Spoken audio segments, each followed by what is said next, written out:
Hello wadau wetu wa KingoFarm, karibuni sana. Sasa leo unataka tupige story kidogo tu. Au tushare experience. Naweza kusema tupige story au tushare experience ya ufugaji. Leo hii nitakwambia kwa sababu ambazo sisi KingoFarm tumeziona kwa nini wafugaji wengine wanafanikiwa kwenye ufugaji wa kuku na wengine hawafanikiwi. Wengine pia wanakata tamaa, wanaacha kabisa kufuga, lakini wengine hawakati tamaa, wanaendelea na kufuga. Na hizi sababu tumejaribu kuzikusanya au kuzicollect kutoka kwa wafugaji mbalimbali, kwa sababu sisi tumekuwa tukikutana na wafugaji mbalimbali ambao wanatupigia simu, wapo kwenye makundi yetu ya WhatsApp, wamenunua kwetu vitabu. Kwa hiyo tunapata experience tofauti kutoka kwa watu tofauti. Tumezikusanya, tumeziweka katika kundi moja.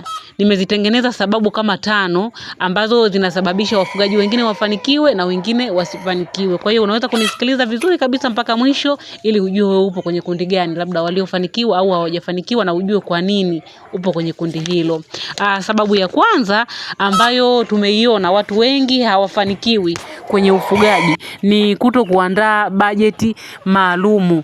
Yaani bajeti maalum angalau iweze kukuonyesha umetumia shilingi ngapi na umeuza umepata shilingi ngapi, ili uweze kujua unapata faida gani. Yaani faida ni asilimia ngapi ya faida ambayo unaipata. Kuna wengine wao huwa wanaweka tu kuku, anaweka kuku anawafuga, anaweka kuku anawafuga mpaka baadaye anakuta labda alianza na kuku 1500, amefika sehemu tayari ana uwezo wa kufuga labda kuku 500 au kuku 100. Yote hii kwa sababu alikuwa hakai chini akapiga mahesabu vizuri kwenye hawa kuku ameweka shilingi ngapi na amepata shilingi ngapi, ili aweze kujua amepata faida kiasi gani au asilimia ngapi. Hii itakusaidia sana kuweza kujua kama unakuwa au haukui. Na unapokuwa hauna hii bajeti maalum, basi unaweza ukafika sehemu ambayo ina hasara kama utakuwa haukalculate vizuri.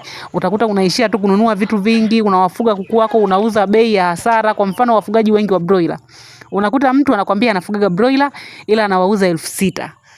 Ukipiga mahesabu ya bei ambayo wanaiuza na broiler kuanzia kifaranga mpaka unapompeleka sokoni, unakuta gharama anayoitumia yeye labda ni 5800, wakati mwingine 6000, na wakati mwingine mpaka 6200. Lakini yeye anakuambia amewauza kwa 6600 na anakuambia kabisa ameona mtaji wake unashuka. Kwa hiyo unajua huyu hakuwa na mahesabu mazuri. Unapokuwa na mahesabu mazuri itakusaidia, kwa sababu kama wewe unauza broiler 6000, labda hapo ulipo maeneo mengi wanauza broiler wao 6000 na wewe labda ukasema uuze 6000, huwezi kujua wao wenzako wanafanyaje ili kuweza kufiksi. Kuna mbinu mbalimbali ambazo huko mbeleni pia ninapoendelea kuongea nitakwambia mbinu ambazo unaweza ukazitumia kwa ajili ya kufiksi hivyo vigarama vidogo kwenda unavipunguza ili uweze kupata faida walau hata kadogo. Hata kama broiler hawana faida, basi ifike sehemu na wewe unapata hata faida kadogo. Kwa hiyo unaweza kuwa unafuga tu na wenzio wanafuga, unaona bei ni ile sokoni labda 6000, 6500, lakini na wewe unauza, ila haujui wenzio wanafanya kitu gani ili kuweza kuziba hilo gap waweze kupata hicho faida. Kwa hiyo ni muhimu sana kama mfugaji ukawa unaangalia vitu kama hivyo. Upige mahesabu yako vizuri, uwe na clear budget ambayo itakuonyesha vizuri kabisa, na kama utabana budget basi ujue unabana sehemu gani ili uweze kupata faida. Lakini sababu ya pili ambayo tumeigundua kutoka kwa wafugaji wengi sana ambao wameshindwa kuendelea kufuga na wengine wamefanikiwa zaidi kwenye ufugaji ni elimu. Kwenye swala la elimu, unakuta mtu anakuambia jinsi ambavyo wanafuga. Maana mtu unaanza kumuuliza, inakuwaje mpaka wewe labda umekata tamaa, hautaki tena kufuga au hauoni kama ufugaji una hela. Anakuambia vitu ambavyo huwa anavifanya. Huwa unafanyaje kwa kuku wako? Atakwambia labda ananunua hiki.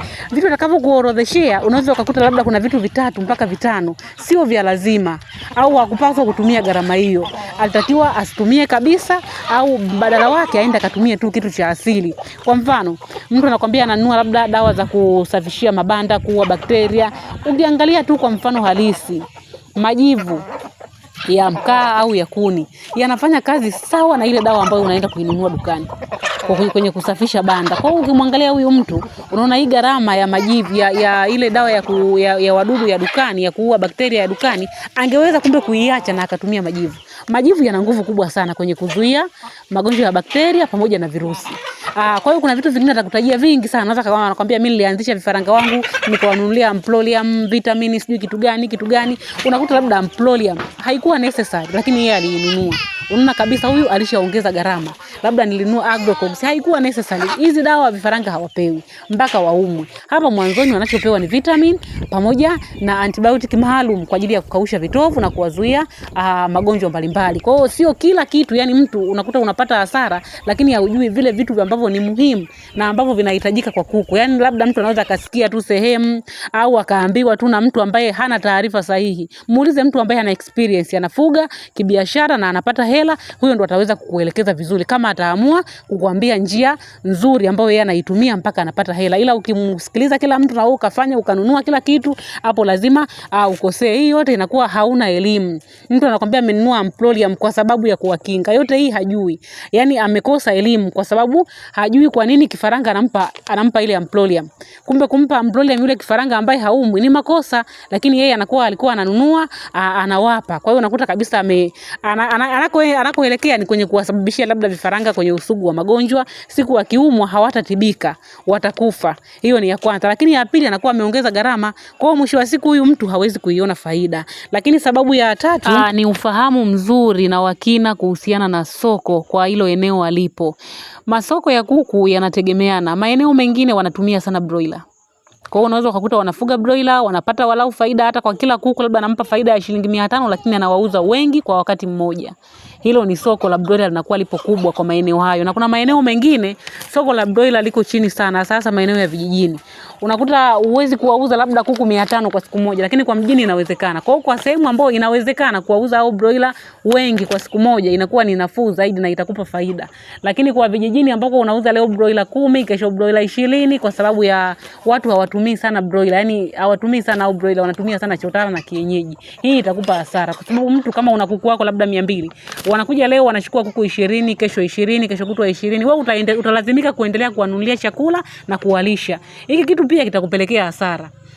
Kwa sababu yule wa mjini ambaye anawauza wote kwa siku moja kuku wake 500 na kila kuku anampa shilingi 500, hataendelea tena kununua chakula. Ila wewe ambaye unauza kidogo kidogo utaendelea kununua chakula. Kwa hiyo hapa kwenye uelewa wa soko unatakiwa uangalie. Kama maeneo ya vijijini unaona broiler hawatumiki sana, nenda kwenye kuku wa kienyeji, wafuge kuku wa kienyeji kibiashara, lakini vile vile unaweza ukafuga chotara kama wanapendelewa maeneo hayo ili uweze kupunguza gharama za uendeshaji na uweze kufika sehemu uione faida. Sasa utakapolazimisha huku kijijini kukomana broiler ndo sehemu ambayo unaweza ukapata hasara kwa sababu watakutia hasara, wataendelea kula lakini hakutakuwa kuna mabadiliko ya makubwa sana ya bei. Kama yatabadilika basi ni kidogo kidogo sana wakati wale kuku wanaendelea kula. Na kama tunavyojua ulaji wa broiler wanakula kwa kasi kubwa sana.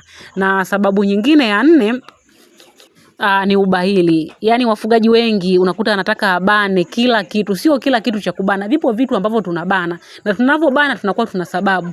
Labda umebana kwenye kununua vitu vya protini ila umeenda kutafuta majani au malighafi ambazo zina protini nyingi umetumia. Kwa mfano labda dagaa ni gharama sana au soya ni gharama lakini ndio chanzo kizuri cha protini. Ila ukienda kwenye mbadala wake kuna majani ya mlonge alfa unakuta na yenyewe na protini. Kwa hiyo tunapunguza asilimia kidogo kule kwenye dagaa na soya, tunazihamishia huku kwenye majani. Sasa hii ya kupunguza na kuhamishia inatakiwa uwe una elimu sahihi. Wengi hapa kwenye ubahili anaweza kafanya ubahili wa kitu ambacho haelewi kwa nini amebania. Ila ukiwa unajua hiki umebania umeweka hapa, hii itakusaidia zaidi kwa sababu kuku wako wataendelea tu kuwa na afya bora. Ila ukibania bila kujua kuku wako pia watapata changamoto. Na hapa huwa tunashauri sana mnunue vitabu vyetu ili muone zile formula za ufugaji kwa ujumla. Formula za kutengeneza chakula, formula za kutengeneza madawa ya asili. Hayo yote yatakupunguzia gharama za ufugaji na yatakusaidia wewe kupata plan B ya kupunguza gharama na kuwafanya kuku wako wawe na afya bora lakini uweze kupata faida kubwa. Tuna vitabu 5 jamani.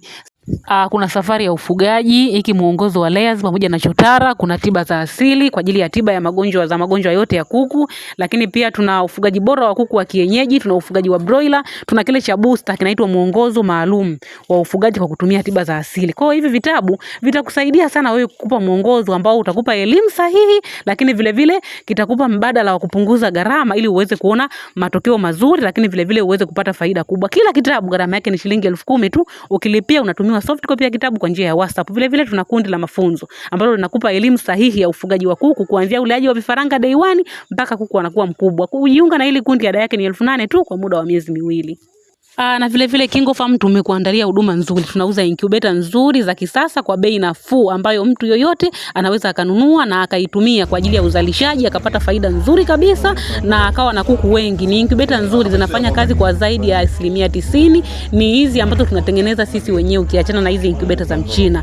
Ziko vizuri sana sana sana na bei yake ni nafuu, hauwezi kupata sehemu yoyote. Yaani bei ambayo utauziwa incubator yetu hauwezi kuipata sehemu yoyote kutokana na ubora na matokeo ambayo utayapata kwenye hiyo incubator. Ukihitaji hizi huduma zetu unaweza ukachukua namba kwenye video ukatupigia au ukatutumia ujumbe. Lakini vile vile kama utakuwa hauna salio la kutosha kununua hiyo incubator, tutakushauri utengeneze incubator ya boxi ambapo utalipia shilingi 10,000 tu, alafu tutakufundisha namna ya kuitengeneza hiyo incubator ya boxi na utaweza kuzalisha vifaranga wengi.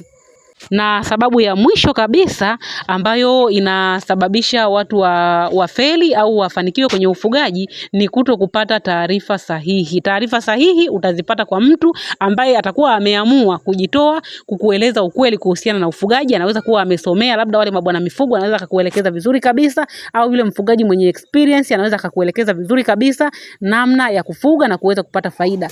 Taarifa sahihi ni kama vile labda sehemu ambapo utapata vifaranga wazuri, kampuni gani itakupa vifaranga wenye sifa fulani. Unaweza ukanunua tu vifaranga lakini ukawa haujui. Mtu mwingine anaagiza tu vifaranga ila hajui au vifaranga ni wana sifa gani au mwisho wake atapata matunda gani. Ananunua tu vifaranga. Lakini utakapopata taarifa sahihi za wale vifaranga, utaweza kuchukua maamuzi, labda uagize kampuni fulani au kampuni fulani. Hayo yote sisi tunakupa ukiwa umejiunga kwenye kundi letu la WhatsApp. Ukijiunga kwenye lile kundi la mafunzo ambao unalipia ada ya shilingi 8,000, tutakupa taarifa za kila kampuni, wana aina gani ya vifaranga na wale vifaranga wana sifa gani na vipi utaweza kuwafuga. Ukilipia 8,000 tu utapata hiyo huduma.